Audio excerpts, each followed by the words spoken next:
Hello, welcome to another episode of Yo-Jo Family. Starting the next here, moving down the line, we have, of course, you saw the Quick Strike over there last time.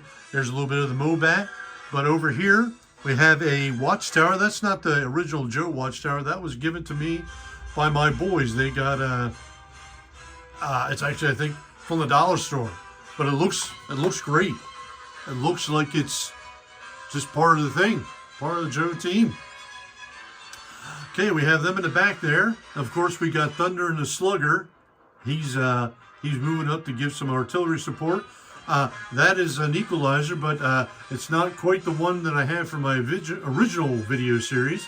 I got a newer one. It's 100% complete except for the always missing tow cable. But any collector knows you just get used to that after a while.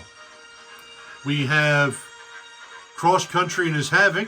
He's actually got a full crew, and he's hauling the Whirlwind, my favorite towed weapon system. We have back there, backstop at the Persuader.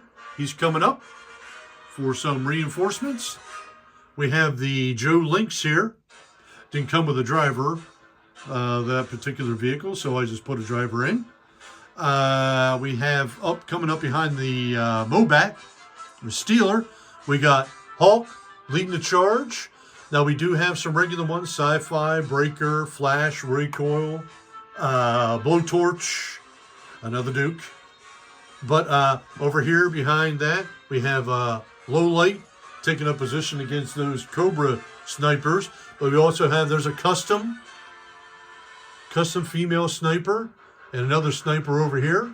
We have our main man Roadblock laying down cover fire with the Maul Deuce. Let me see. We have a All Striker, but the black version of it. Always one of my favorite. Vamp Mark II. Always like the Vamp Mark II. A lot of times it gets a bad rap. But this is the one from the Danger at the Docks that came over there with the Cobra Night Patrol boat. And they always said, you know, you fire your missiles and then you don't have anything else. And you're right. Of course, you could reload. But this version of it comes with a machine gun built into the hood. We have the Tiger Paul back there. G.I. Joe version of the Ferret. Then we back here, we have a guard and a guy helping load, but we got a short fuse in downtown, putting some mortar fire down, some cover. Got a telephone pole. You saw a couple more back there as I was filming that were blown down. You know, you got the trees and stuff. But Desert Fox, and I'm still going to call him Skid Mark.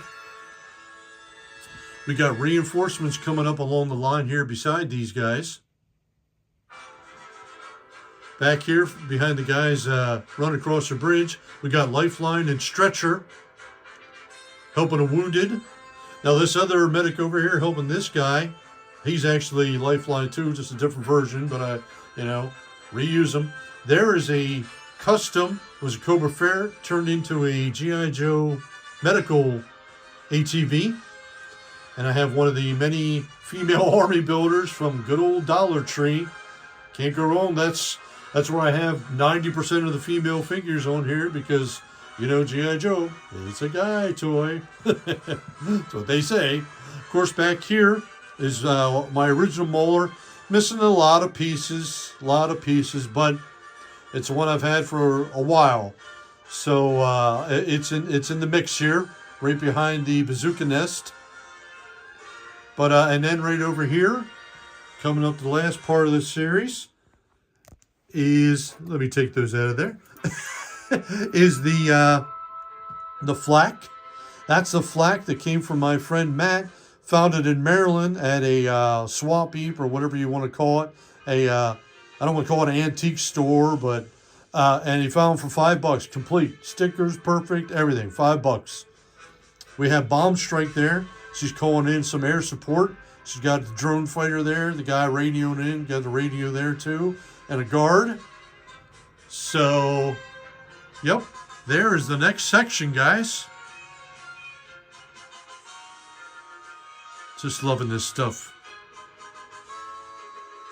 Okay, and